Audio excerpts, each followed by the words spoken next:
একটা পাখি সারাদিন উড়ে বেড়ায়, হয়তো সন্ধ্যার সময় তারা পাখিতে ডালে গাছের ডালে বসে তারা স্থান নেয়, অথচ কিন্তু আমার কোনো স্থান নেই। আপনাদের কাছে ভাই দাবি, আমার 4টে ছেলের জায়গা নাই, খুব অসহায়, আমার স্বামী ভ্যান চালে খায়, আপনাদের কাছে দাবি একটা ঘরের। এভাবেই চোখের জল ফেলে কান্না জড়িত কণ্ঠে আশ্রয়ণ প্রকল্পের একটি ঘরের দাবি জানায় কদবানু বেগম।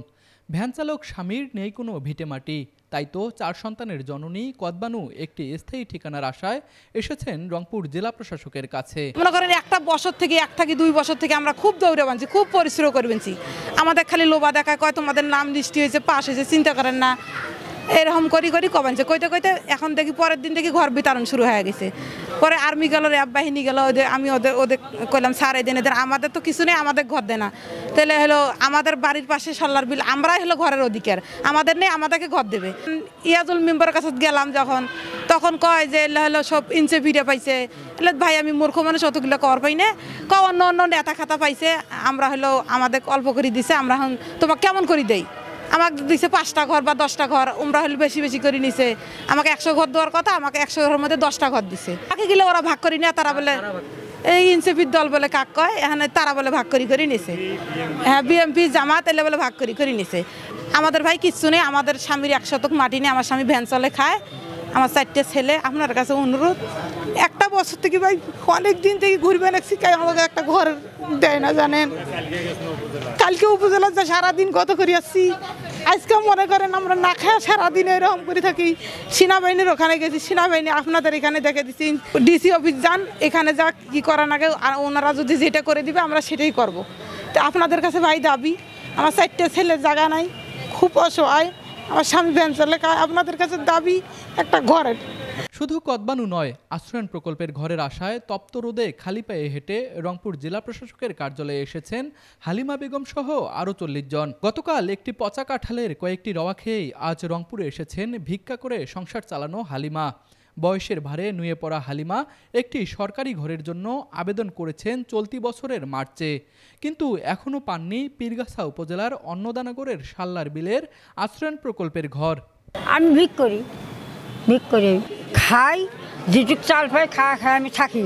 কেউ বাড়িতে আমি কাজকর্ম করবে পারি না, অসর ঠেঙ্গে বিষ ব্যথা।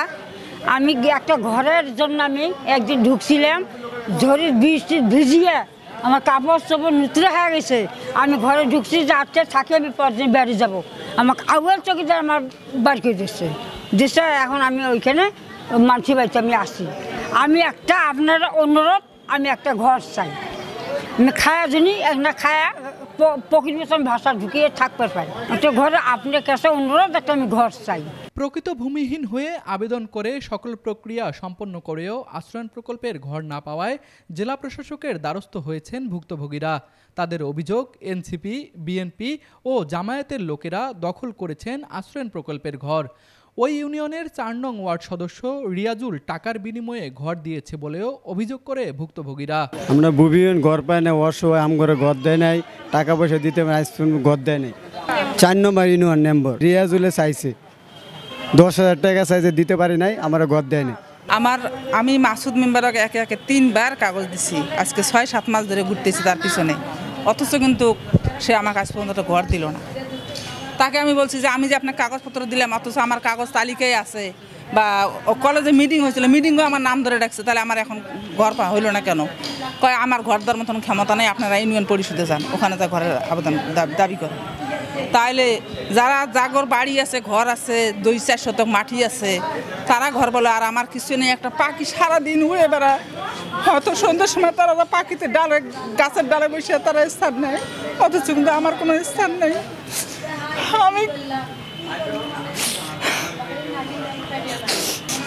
আমার 2টা বাচ্চা আছে, বাচ্চা দুটোকে নিয়ে আমি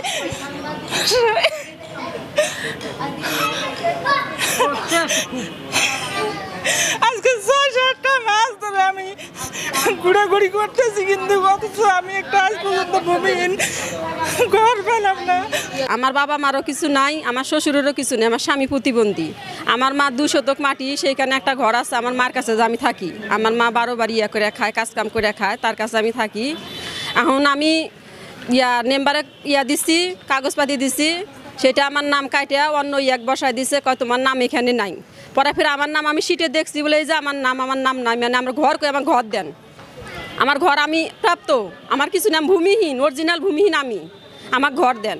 কয় সেটা পরে হবে, চলি যান। এখন আমি আজকে এইখানে আসবো, এইখানে আমাকে আসতে দেয় না, কয় বলে এখানে যাওয়ার দরকার নাই, এখানে যা হয় এখানেই হবে। আমি বলছি না, আমি চলে যাবো। 4টা সন্তান নিয়ে আমি অসহায়ের মতো মায়ের ঘরে আমি পড়ে আছি, নাই খাওয়া নাই দেওয়া নাই পরনে কাপড় চোপড়। আমি আমার দাবি আমি চাই, আমার অধিকার আমি আদায় করে নিব। একজনে কয় ওইখানে, কয় আমি কি থাকার জন্য কি আমি ঘর নিচ্ছি? আমি ঘর নিচ্ছি হাঁসের বাচ্চা পালার জন্য, কেউ কয় আমি ছাগল পালার জন্য নিচ্ছি, কেউ কয় আমি গরু পালার জন্য নিচ্ছি। আমরা কি থাকার জন্য নিচ্ছি? টাকা দিয়ে আমরা ঘর নিচ্ছি, আমাদের টাকা নেই, আমরা টাকা দিয়ে ঘর নিব কোত্থেকে? আমার যদি টাকা থাকতো তাহলে আমরা বাড়ি ঘর করে নিতাম। তবে এসব অভিযোগ অস্বীকার করেন রাজনৈতিক দলের নেতারা। প্রথমত এই প্রকল্পের বিষয়ে আসলে আমি ডিটেলস জানি না, যদি এরকম থাকে আমাদের পার্টির পক্ষ থেকে এই ধরনের কোনো ধরনের প্রকল্প দখলের থেকে ঘরবাড়ি দখলের কোনো সুযোগ নেই। কেউ যদি জড়িত থাকে প্রমাণিত হয় আমরা অবশ্যই তার বিরুদ্ধে ব্যবস্থা নেব। বাট আমার জানা মতে এখন পর্যন্ত এই ধরনের কোনো তথ্য আসলে আমার কাছে আসে নাই যে আমাদের কেউ এর সাথে সম্পৃক্ত আছে। অন্য দল থাকতে পারে, এটা আমার জানা নেই। এটা তো মহোদয় এসিলেন মহোদয় এবং ওই ইউনিয়নের চেয়ারম্যান মেম্বাররা দিয়েছে। এখানে জামাতে ইসলাম, এনসিপি কারো এখানে পার্টিসিপেট আছে বলে আমার ধারণা নাই, এবং বিএনপির এখানে কোনো সংশ্লিষ্টতা নেই, আমাদের এখানে কোনো সংশ্লিষ্টতা নেই, আমরা কোনো নামও দেয়নি, আমরা কোনো ইয়ে করিনি। হয়তো ওর ভাগে মনে কম হয়েছে, ওই কারণে হয়তো কমপ্লেন করতেছে, সেটা আমি বলতে পারবো না, সেটা ওদের ব্যক্তিগত ওদের ব্যাপার, তার মেম্বার এবং চেয়ারম্যানদের ব্যাপার। আমি তো এখানে আমার দলের পক্ষ থেকে আমাদের কোনো ভাগ দেওয়া হয়নি, বা আমরা এটার সঙ্গে কোনো সংশ্লিষ্টতাই নেই আমাদের। এদিকে ইউপি সদস্য অস্বীকার করেন তার বিরুদ্ধে ওঠা অভিযোগ। রাজনৈতিক দলের নেতাদের দায় দিয়ে তিনি বলেন, আশ্রয়ণ প্রকল্পের ঘর কাকে দেয়া হচ্ছে এ বিষয়ে তিনি কিছুই জানেন না। শুনেন, এটা হলো ভিত্তিহীন। শুনেন, সব জায়গায় আমি জড়িত থেকে জনগণকে নিয়ে যারা ঘর পায় নাই প্রতিবাদমূলক সব আমি করতেছি, বুঝছেন? এটা ভূমিহীন যারা আছে হয়তো আমার বিরোধী, বুঝছেন, তারা এরকম অভিযোগ। আমার কাছে লিস্ট আছে, যারা এই কথাটা বলছে তাদের লিস্টটা আসিয়ে দেখেন, বুঝছেন? আপনি স্পটে আসেন, এইটা বিষয় নিয়ে আমি ডিসি অফিস পর্যন্ত আজকে কিন্তু কিছু লোক পাঠানো হয়েছে, সেটা কিন্তু আমি পাঠাইয়া দিচ্ছি, বুঝছেন? এনসিপি ভাই, খায়রুল ভাই ওইখানে গিয়েছিল, বুঝছেন? গতকালকে আমি লোকদেরকে নিয়ে যে উপজেলায় কিন্তু বিভিন্ন চ্যানেল নিচ্ছে, এটা কিন্তু ইয়ে করেছি, আন্দোলন করেছি, বুঝছেন? আমরা এটার সাথে জড়িত নাই, কোনো মেম্বারে জড়িত নাই, কোনো মেম্বারকে এই বিষয়ে তারা জড়িত করে নাই। তারা দলীয় ভাবে ঘরগুলো দিয়েছে, বাহিরের লোক দিয়েছে, তাদের কোনো লিস্টের নামই নেই, আবেদনও নাই, এলাকার লোক না বাহিরের লোক প্রায়গুলা, বুঝছেন? আমাকে সেনাবাহিনী অফিসার কালকে দায়িত্ব দিয়েছিল যে যারা বাহিরের লোক আছে তাদের লিস্টটা করেন তো আপনি, বাহিরের লোক ঘর পাবে, আর যারা এলাকার লোক তারা ঘর পাবে না, বাহিরের লোক আসিয়ে ঘর পাবে, তাহলে এলাকার লোকের লিস্টের মধ্যে নাম আছে, তারা কোথায় যাবে? এটা হলো দলীয় বলতে বিএনপির যারা মূল দলের লোক এখানে জড়িত তারা, বুঝছেন? তারা আগে টোকেন বিক্রি করেছিল ঘরের বিনিময়ে। তারপরে আমরা জানতে পারি বাহিরের সব লোক যখন ঢুকলো তখন 3টা মেম্বার দ্বারা আমরা এলেও ঘর স্থগিত করে দিই, এবং ইউনো মহোদয় সেনাবাহিনী নিয়ে এসে সাধারণ জনগণের সামনে এইটাও অর্ডার করছিল যে এই আমার ওয়ার্ড সর্বপ্রথম যারা ভূমিহীন আছে তারা ঘর পাবে, তারপরে ইউনিয়নের যারা ভূমিহীন আছে ঘর পাবে, বাহিরের লোক যখন ঘর এক্সেস হবে তখন বাহিরের ইউনিয়ন এলাও, এইভাবে কথা বলেছিল। অথচ এই প্রতিশ্রুতিটা সে রাখে নাই, সে দলীয় প্রভাবে যারা দলীয় লোক আছে তারা সিস্টেম করে ওই আগের থেকেই যারা টোকেন বিক্রি করছে। এখন আমরা মেম্বাররা যে লিস্টের ব্যাপারটা আছে না, এই লোকগুলোর নাম হয়েছে বর্তমান, আমরা কোনো মেম্বার 9টা ওয়ার্ডের কোনো মেম্বার লিস্টটা পাইনি। 10 মিনিট আগে ভোট 10 মিনিট আমাদেরকে লিস্ট দিয়েছে। হ্যাঁ, এনসিপি ভোট দিয়েছেন, তারপরে হলো জামাত ভোট দিয়েছেন, বিএনপি ভোট দিয়েছেন। জামাত দিয়েছে 50টা, এনসিপি 28টা, বিএনপি 78টার নামে তারা 100টার উপরে ভোট দিয়েছে, বুঝছেন? নামে 78টা, তারা ঘরের মধ্যে লিস্টের মধ্যে নাম নাই, ওই ব্যক্তিদেরকেও ঢুকাই দিয়েছে, এরকম দিয়েছে, বুঝছেন? এবং টাকার বিনিময়ে দিয়েছে, এরকম প্রতিটা লোকের টাকা আগে নিতে তারপরে ঘরে ঢুকিয়ে দিয়েছে, এরকম করছে। এই যে আমার ব্যাপারে অভিযোগ দিয়েছে, বুঝছেন? এটা ভিত্তিহীন, পুরাটাই ভিত্তিহীন। আপনি আসেন আমার বিষয়ে তদন্ত নেন, আসেন আপনি। দীর্ঘক্ষণ জেলা প্রশাসকের কার্যালয়ের সামনে অবস্থান করে জেলা প্রশাসককে একটি স্মারকলিপি দেন ভুক্তভোগীরা।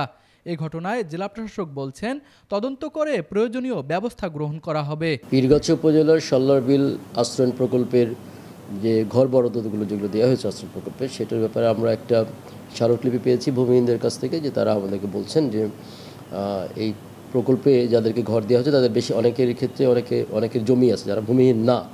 তা আমরা স্মারকলিপিটা গ্রহণ করেছি এবং আমরা এই বিষয়ে সরজমিনে এবং কাগজপত্র রেকর্ডপত্র দেখে আমরা তদন্ত করব। তদন্ত করে আমাদের যে সত্যতা যেটা আমাদের পাওয়া যাবে, যদি ওখানে কেউ ভূমিহীন নয় এরকম যদি কেউ বরাদ্দ পেয়ে থাকে তাদেরটা বাতিল করে আমরা যারা প্রকৃত ভূমিহীন তাদেরকে আমরা বরাদ্দ দেওয়ার ব্যবস্থা করব ইনশাআল্লাহ।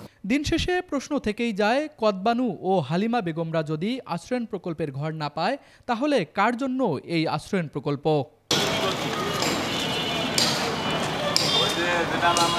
রাশেদ হোসেনের ক্যামেরায় তুষার আচার্য, ডেস্ক রিপোর্ট, RCTV।